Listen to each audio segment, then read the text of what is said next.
So look at the Tanks Inc. tank that I'm thinking about using for this project. It's an EFI tank, so you've got your fuel pump hole right here. The baffle, there's a baffle down inside of that, keeps the fuel slosh from being a problem. This is for your fuel sending unit. This is a vent. There's also a return line right here. And what's really special about this tank is that the filler neck is on the side of the tank. This is kind of what sold me on this, because what we want to do is we want to have the filler in the bed but off to the side, and there's usually not enough room on top of the tank to turn it and then bring it out underneath the wood bed without raising the floor. And then I don't like filling a fuel tank in the bed with the wood bed, like sticking a gas nozzle in your bed, having to lean over the tailgate. It's usually pretty far forward from the tailgate too, so it's kind of stretched.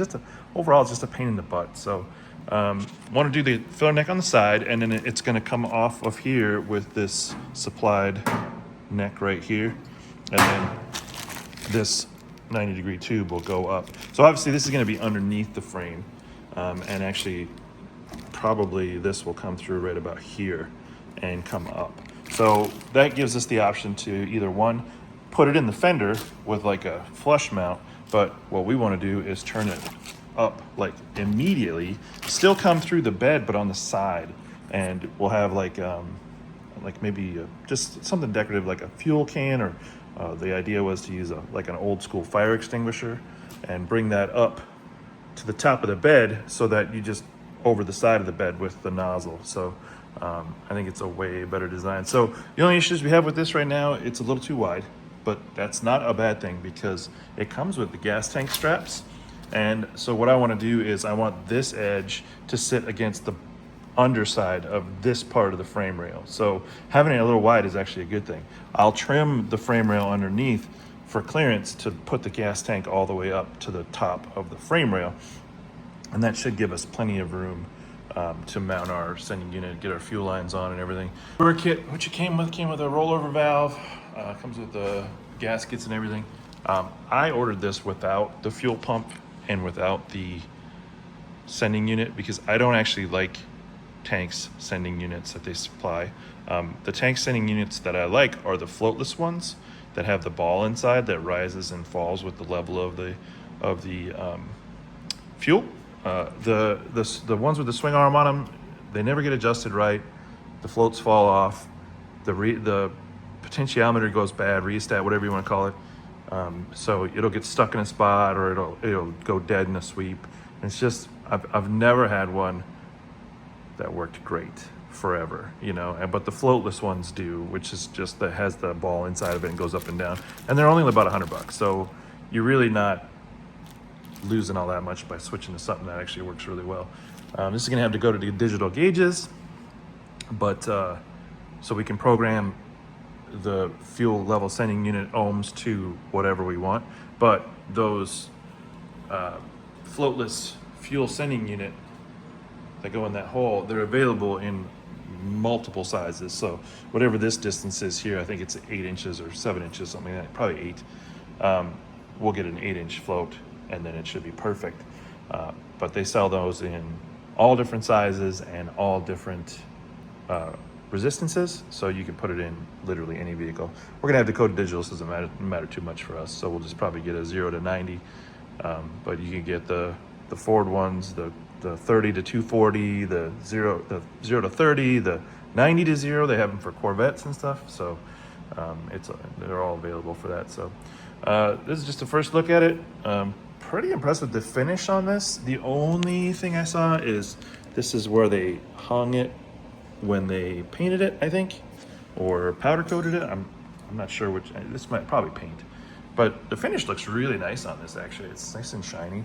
And one thing I like about it is it's not going to hang super low below the frame rail, which is a problem with the aluminum aftermarket tanks.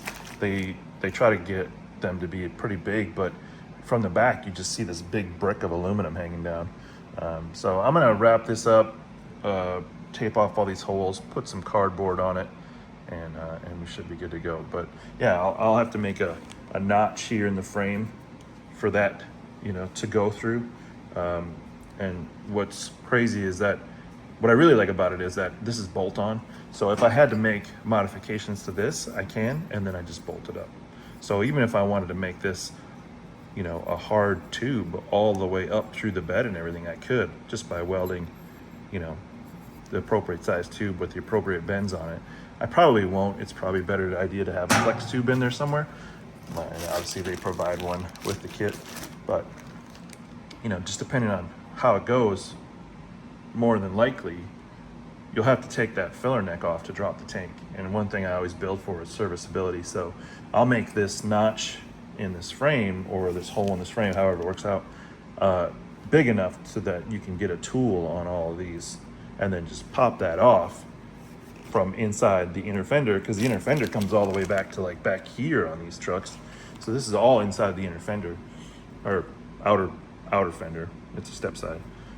So pop this off, and then the whole tank can drop out from underneath. And when we put those straps on, you should be able to just take the 2 bolts out of the straps, drop the whole tank out. So, you know, we'll make the fuel lines and wires long enough to disconnect once you get it dropped a little bit. But yeah, can't go forward too much more. There's a, you know, rear end in the way.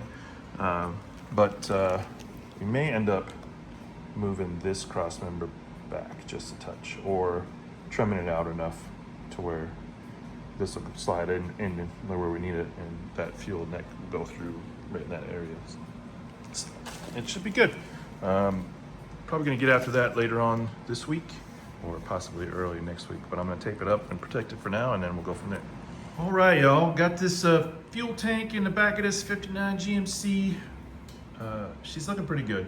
I had to clearance the frame rail on the sides about a 1/4 inch, 3/8 of an inch on each side, which was fine because the rail on the bottom, the flange was wider than the top, so it was gonna need, you know, it just looks straight now. It doesn't look like I hacked a bunch out of it. It just, instead of having a little kick out on the inside, it's just straight. So it looks good from underneath. Looks like it's made for it. I did have to notch the corners down in here because it's real square down in there.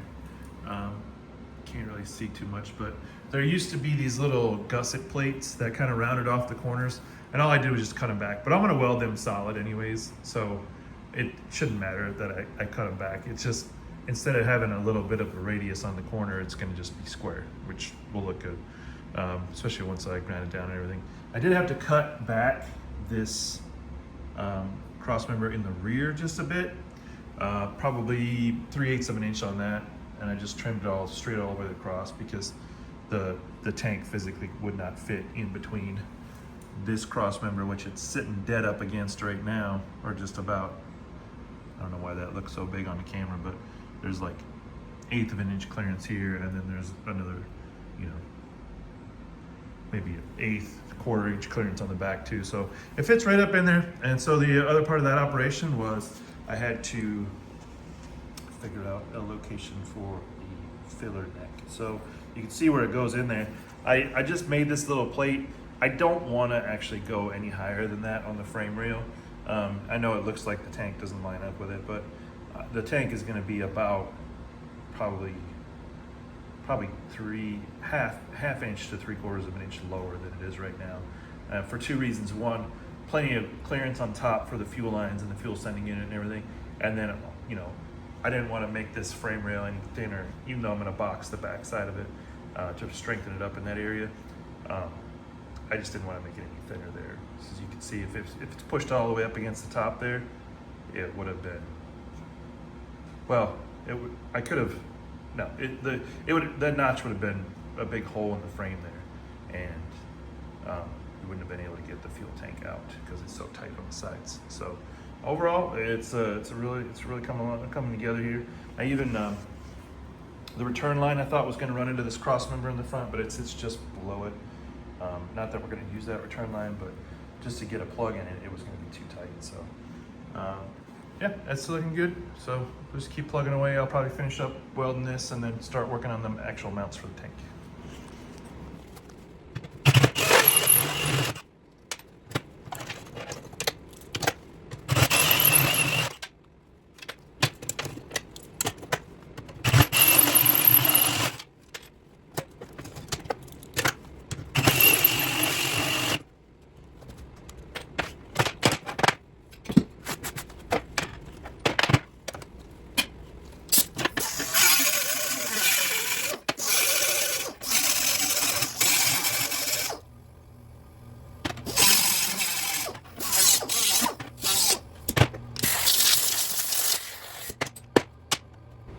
Yeah, I'll just making these little brackets for this gas tank, and I went and I broke these up out of sheet metal, and did nice decorative holes, and I'll just make them look like something. I'm gonna end up welding it up and putting a little gusset on here, but I have this tool that puts a flare on these holes, and this tool will actually punch and flare the holes, but for some reason I don't have the bolt that was long enough, so I just drilled the holes, the 1-inch holes in here. Normally you would drill a hole the size of the bolt that's in this, which is like a 1/2-inch bolt with a 3/4 head. So 1/2-inch bolt, drill a 1/2-inch hole where you want it, and this will actually, this little piece inside will actually, you see it's got some teeth on there. It'll actually punch the hole and flare it at the same time. These are from Mittler Brothers. They're real common in racing and stuff, so a lot of people like to use them. So let's get the Mittler Brothers logo on there. I don't know if you can see that. But yeah, they work really easy, and they put a nice flare on it. You can buy these without the cutter piece for really cheap on eBay or Amazon or anything. They're just called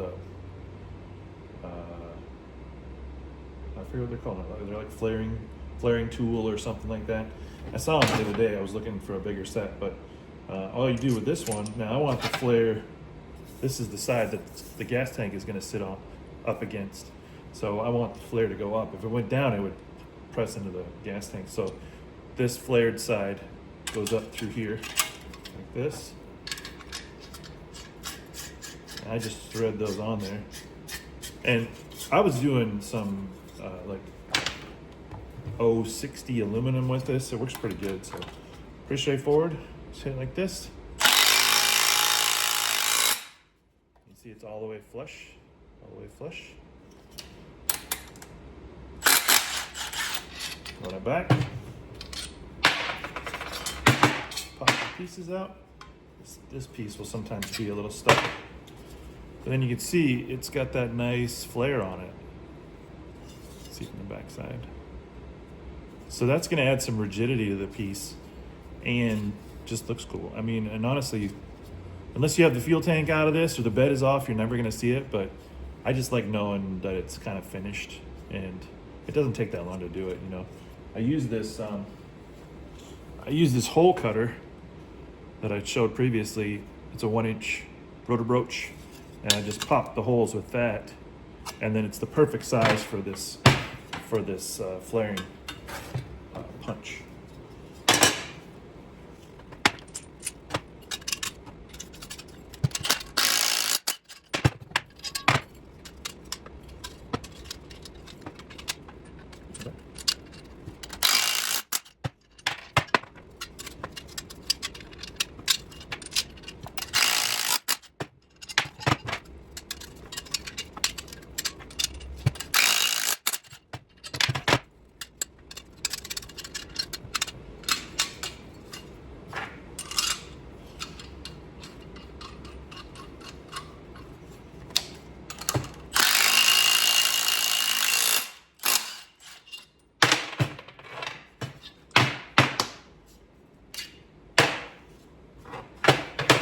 So there you go. See, didn't take too long, a couple minutes, and you got this nice bunch of flares. I mean, it's important that you lay those out in a way that makes sense. I wanted to leave a little space on the ends because I'm gonna do a little gusset in this area here.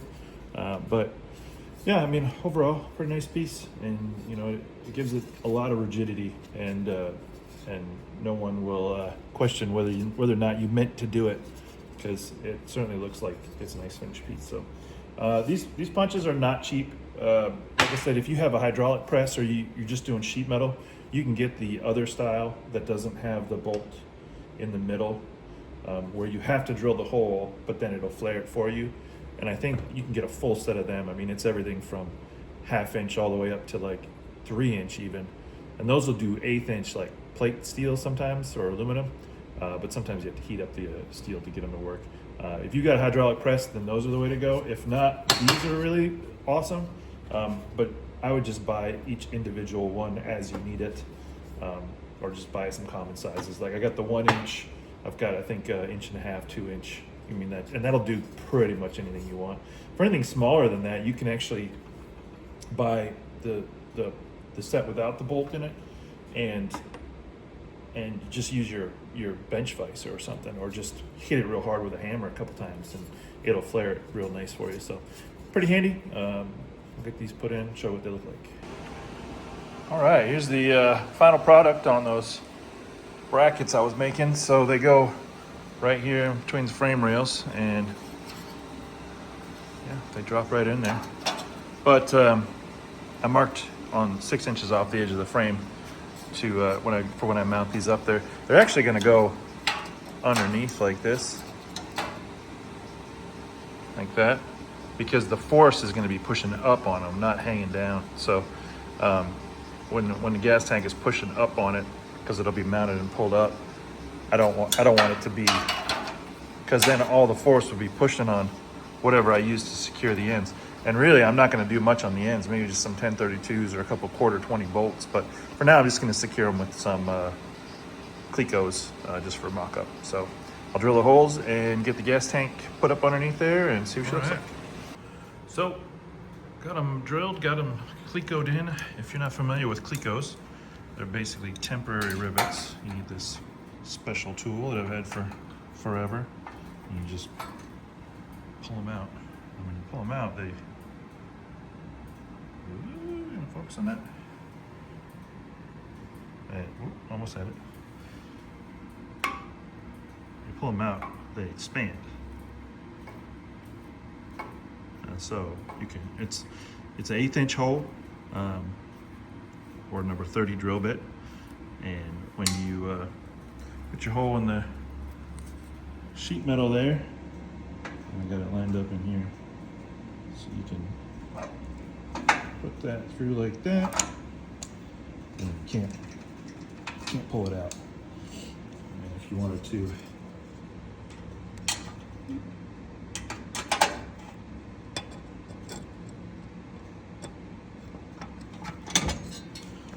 now she's secure. So good for mock-up temporary stuff. Generally, you would use those in racing. Ooh, got the camera flipped. Usually, you would use those in racing or aircraft construction. Anywhere that you're going to use rivets, because it's made for 1/8 inch. They make them in 3/16, 5/32, all kinds of stuff. So all I really have is 1/8 inch ones. So that's what I primarily use. But the yeah, I mean, eventually I'll drill a hole, nut and bolt a 1032 in there, a 1/4 inch, drill the hole a little bigger. But for now, just lay it out, know what we got. We'll put the gas tank up there and keep on rolling. All right, so that's looking real good. So you can see we got plenty of room on our filler neck for the hose to go around and everything, and get the neck off if we absolutely had to. It's a little off center. I mean, it's one of those things, I kind of couldn't see all the way through the frame, so got a little bit off, but no one will know but you and me. And yeah, I mean, that's all looking really good. So I just got to do the straps underneath, and then this is done, and we'll be looking good. So I did. All right, there's the finished product. I got the straps on. I had to weld some studs into the cross members because there's no way to get at a bolt and nut kind of deal. So I welded 4 studs in there. You can see I can get the tops welded in right there. And I got the straps on it. I might have to shorten up those straps just a little bit. I got the cardboard in there to simulate kind of some thick rubber that's going to go around there. But we'll see. I mean, it's pretty tight right now. It's not going to rattle or anything, but yeah, she's looking real good. Filler neck popped out in the right spot. Brackets look good. Everything's kind of flush. It's real solid. I'm pretty happy with the way it turned out. So, a little more effort than just dropping a prefabricated aluminum tank in there. But really, I think it's a better product. I mean, the only thing I did notice is that the paint is not great on the tank. It wants to slough off. Like if you touch it with a piece of metal, it's wanting to pop off. So that's probably going to get sanded down and reshot. So, but yeah, I mean, it turned out really good. And it, it's one of those things too. If you didn't do that beforehand, been real difficult to do at the end to get that tank, that filler neck out of the bed. So that's good. And we'll just kind of, that should be good for now. We don't need to do anything additional. I'm gonna work on boxing some of the frame, and maybe I ordered some motor mounts and stuff. I might even drop the engine in here soon. So we'll see what happens.